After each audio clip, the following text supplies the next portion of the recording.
Hello, and welcome to episode 178 of the Book Binge. If you were here and watched my episode 177 of this series reviewing Uzumaki by Junji Ito, you probably heard the introduction of that, and if you were here watching any of the monthly update stuff last week, over the last week and a half or so, you probably know the story. I had audio issues a little bit ago.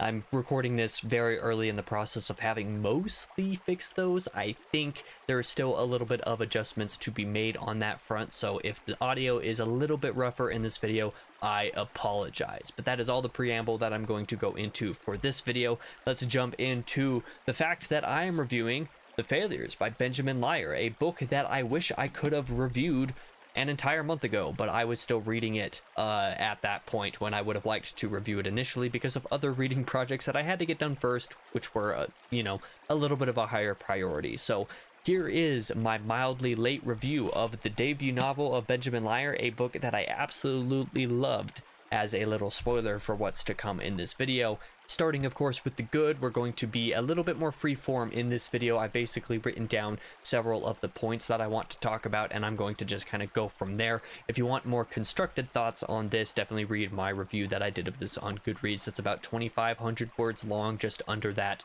It's a little bit more structured, and I go through most of, if not all of the same points in that. So without further ado, the first thing that I'll note that I absolutely loved about this book, for some reason I'm really struggling to say the word absolutely today. I don't know why, but the first thing that I loved about the book, and that you should definitely take note of, is world building. If you are a world building type of person, the recommendation is already here. Read this book. The world building, and tied along with it, the lore and history of the Wonderlands that Benjamin Lyer enacts throughout this book is just phenomenal. It is one of my favorite things that I have read solely from an interest standpoint where the world is concerned. Not since, it's actually going to be an apt comparison here, not since The Dark Tower have I been so interested in the world of a book because of some of the mysteries abound in it and some of the lore associated with it.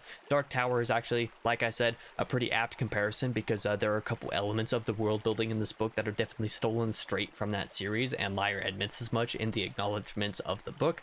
I think it's a pretty good nod. But yeah, world building in The Failures. Like, where do I even begin with this stuff? It's really cool. The whole first part does a really good job of basically building up a lot of the world building and introducing a lot of the lore and the history of certain things, but only to a small degree. Surprisingly enough, you don't actually get very much information about the world itself. The world in which the different storylines of The Failures is set in are definitely utilized to a pretty deep degree, so you get a good idea of what the settings are like in the different storylines by the time you're coming around to the end. But especially in the beginning, you really don't understand how any of the pieces fit together with the world building or the lore or any of the history. You're just drip fed little bits of things and you're trying to piece them together, and the mystery associated with trying to piece them together and working the brain just to try to piece things together is really great. It's one of my favorite things that I've been able to do this year while reading, is just reading this book from some of those underlying perspectives. You can tell that a ton of time and care was put into building out this world and making sure that things made sense, and developing a form of lore and history that doesn't have to be explained to be really intensely deep. Like I said, some things are kind of drip fed to you, and by the end of the story you have a pretty good idea of certain things and the way that they're going on, and kind of how things tie together. But for the most part, you don't actually get a whole lot on the world or the lore or the history. You do not get a lot of explicit information about stuff. In fact, a lot of the book is actually just kind of piecing together the timeline. We'll get to that a little bit later. The book is really great. I just genuinely don't know how to explain this section. It's just the fact that if you like world building, read The Failures. It is great for world building people. It is amazing. It is a masterclass in world construction. I don't know any other way that I could compliment this particular element of the book, so I'm going to go ahead and stop doing that now. But I do want to talk, a little bit more about this as it relates to another thing a little bit later. But the first thing that I have to get through to actually talk about that, those sentences made no sense. It's okay.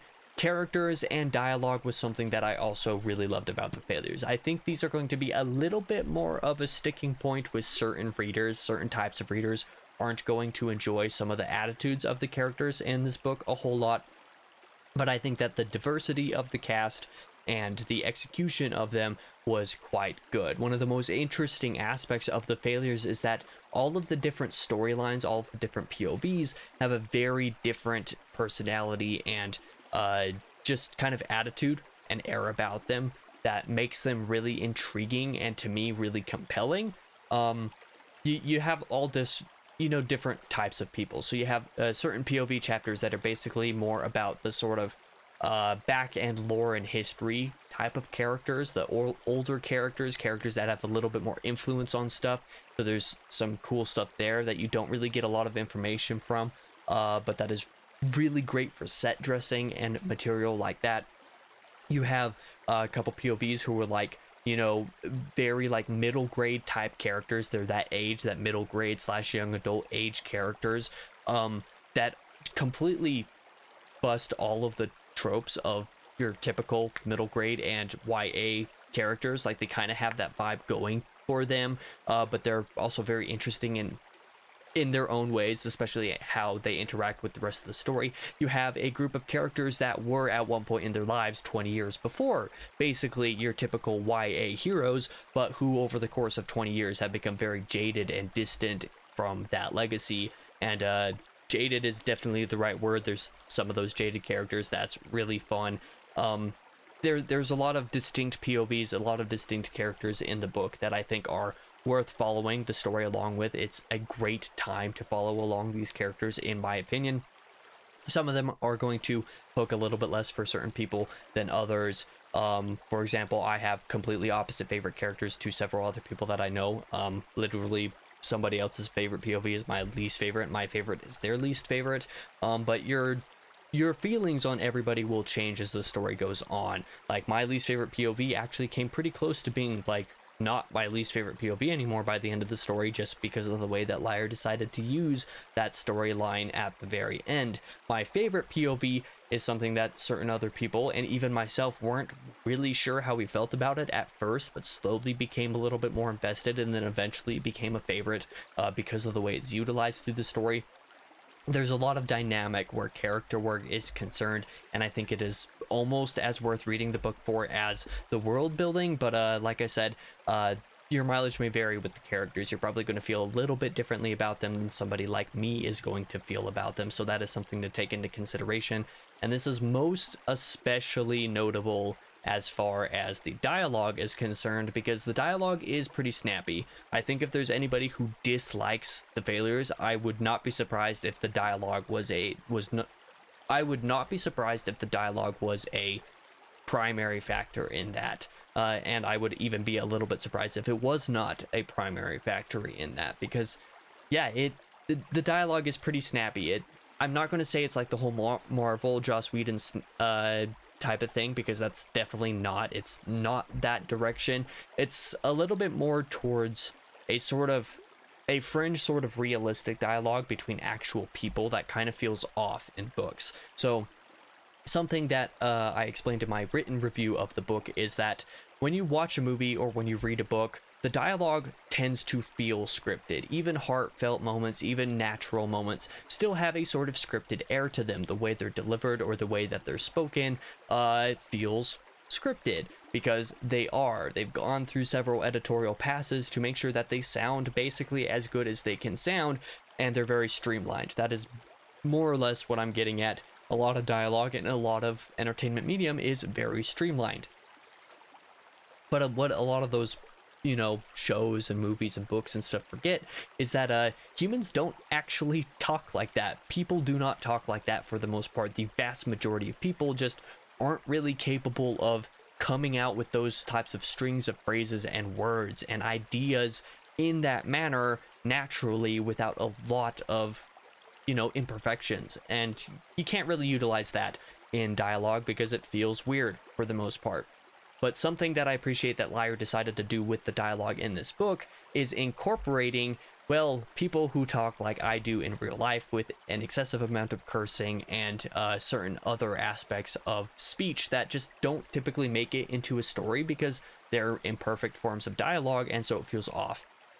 So some people are probably not going to appreciate this, especially if you're like hyper anti cursing. If you don't like the F word in your book, don't read this, because there's a lot of them. Frankly, there's too many of them. But this was something that I personally really loved. I just thought the dialogue worked perfectly for me and my style, and like I said, it kind of is reminiscent to people who speak like I do in real life. I acknowledge that I swear too much in real life, and that I should probably tone it down a little bit. So the fact that you have characters in here that at times I'm like, okay, you need to tone it down a little bit, was kind of funny and entertaining, and I found the dialogue really visceral and snappy in the way that I really liked. It's not going to click for everyone, but it is something that I absolutely adored. But circling back around to character a little bit, I want to talk briefly on the POV allocation. I kind of talked about POV just a little bit as far as like certain perspectives and how certain of those characters kind of fit in the narrative, you know, to a small degree. I talked about that. POV allocation in this book is actually really great, something that I appreciated from Liar, because every chapter has a different POV. That's not to say that every chapter is a unique POV from the rest, because there's only like 7 or 8 or something like that POVs, which is still a lot to balance. But every single chapter switches to a different one of those main POVs, basically. There's a couple, you know, offshoots in there. A new one is introduced in part 2, another new one is introduced in part 3, and then another new one is introduced in part 4, and then there's one character that at the very end of part 4 actually has a chapter that doesn't have a chapter anywhere else. It's this kind of thing that every chapter goes to a different storyline and to a, you know, basically the main character in that storyline for the most part. I loved this because it really aided in the mystery of the story, and this is something we'll talk about in just a minute. Again, the mystery type stuff. The POV allocation was really comforting to me, because while I've been writing my own outlines for my own books relatively recently, the third outline that I just, you know, completed not too long ago was one that also features a similar thing of switching back and forth between the storylines and the POV character with every single chapter. And there was a little while there while I was writing this outline that I was wondering, like, or while I was revising it rather, when I was wondering, like, am I going to have to restructure this? Do I have to rewrite this outline and completely restructure it, because this back and forth thing just doesn't work? It feels a little bit weird and clunky.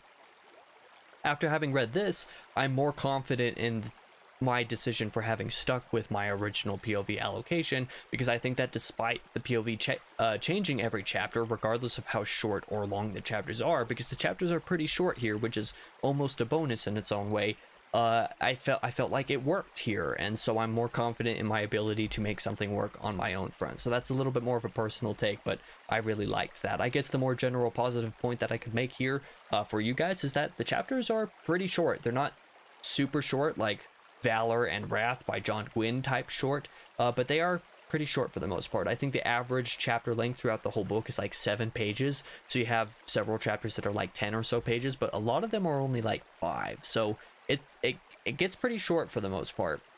And it means that you're switching between these storylines and getting new bits of information and being encouraged to move on because of the way that information is revealed. That just makes it really addictive to read.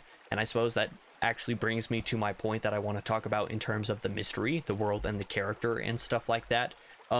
There's a lot of mystery about the world. You don't get a lot of information. You get certain things drip fed. This is something that I mentioned earlier in the review, but the way that things are drip fed is really great. So, you know, you kind of putting together the world as you're reading. The way that Liar executes on this is fantastic. But where the mystery is concerned, I want to talk a little bit more on character. With as many POVs as there is also a little bit of mystery associated with which characters are which, doing what at what point in time. There's a lot of timeline confusion associated with this as well. In fact, it's one of the fun things about the book, getting to a certain point, you're just like, wait a minute, this time, this POV, this storyline is not happening when I thought it was.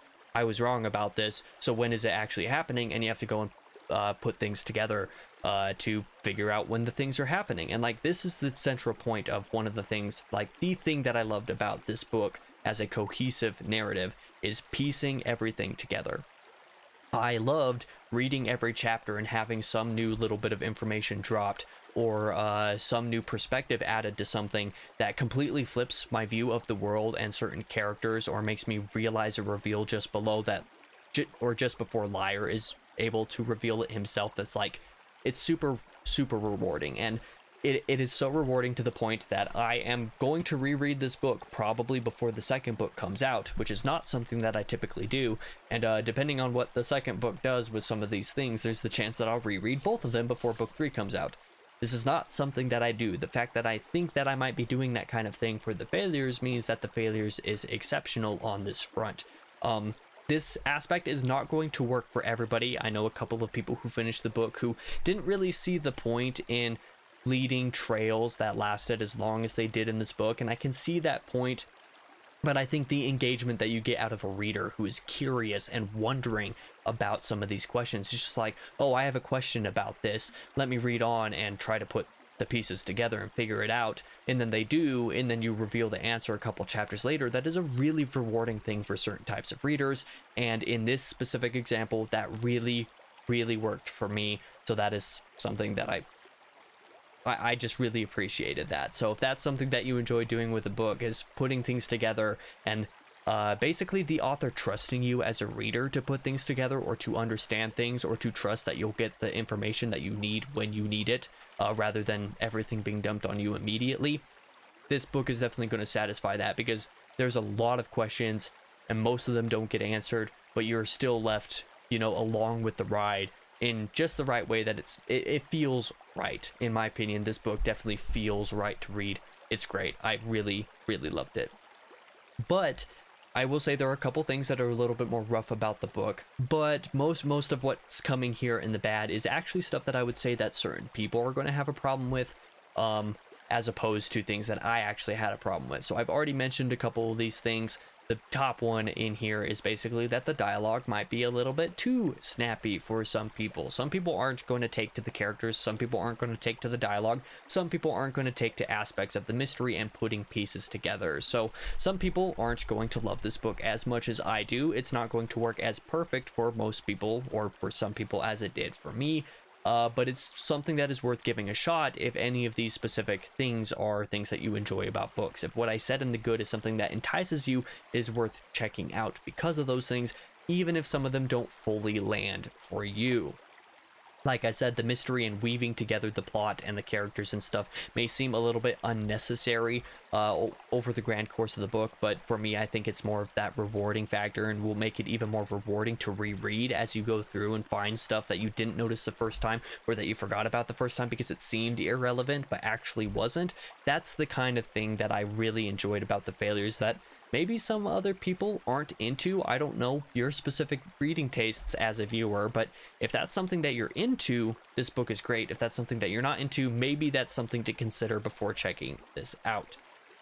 Another thing that I did not have a problem with at all personally, but that some people might, is that the first half of the book is definitely a little bit slower. But the world building and the lore and the history in the first couple parts, and slowly drip feeding you some of this material so that you develop an understanding of the world and develop a connection with the world and how the characters see it and what everything means. This is something that I really liked, but some people just aren't really going to like the fact that the book takes a little while to get on its feet. I know some people who have had a little bit of a harder time with the first half of the book, but then by the second half they're more or less all in, because that's when things start to pick up a little bit. So there's a little bit of getting into it and actually having to, you know, dedicate yourself to the book that might occur.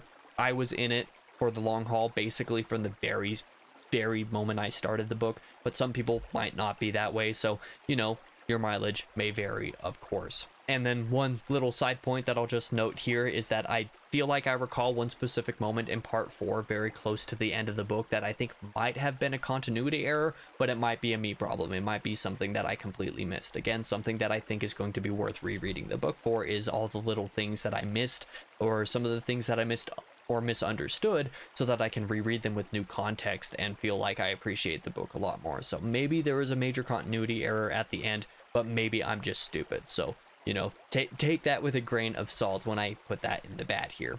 As for the ugly, we kind of have to talk about the fact that this is a book 1 in an incomplete trilogy. you have to grant the fact that the book literally just came out at the time that this video is released, like barely 2 months ago. So it is brand new. Worrying a lot about whether this is going to be finished or not is a little bit of a weird hang up in my opinion, but there are definitely going to be some people who see that like, oh, that's a book one, when's it going to be complete?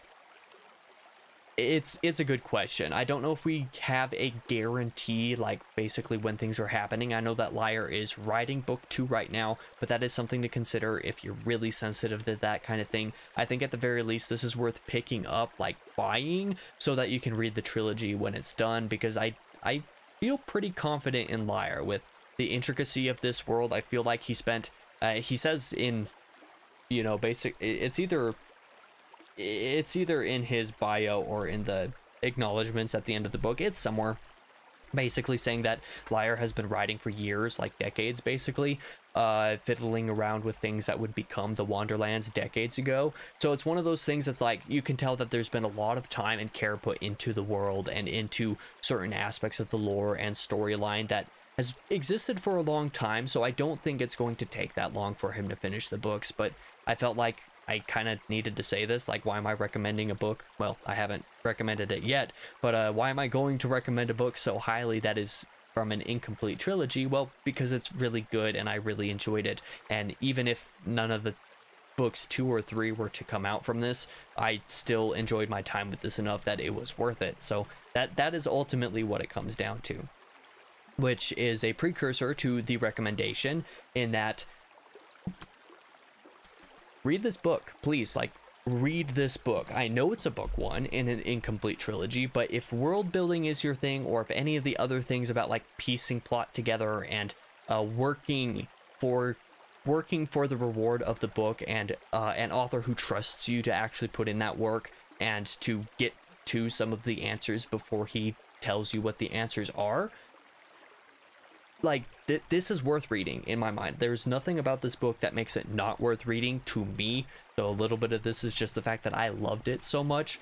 But for me, it's an easy recommendation. I want more people to read this book because I loved it so much that's the conclusion that I've come to. More people should read it because I loved it. So that's maybe that's a pride problem, but I think it's great and I think everyone should read it. So I don't know for sure if this is my book of the year, but if you're uncertain about just how much I love this book, I think it might be my book of the year. I know for 100% certainty, 110% certainty even, that it is in the top 5.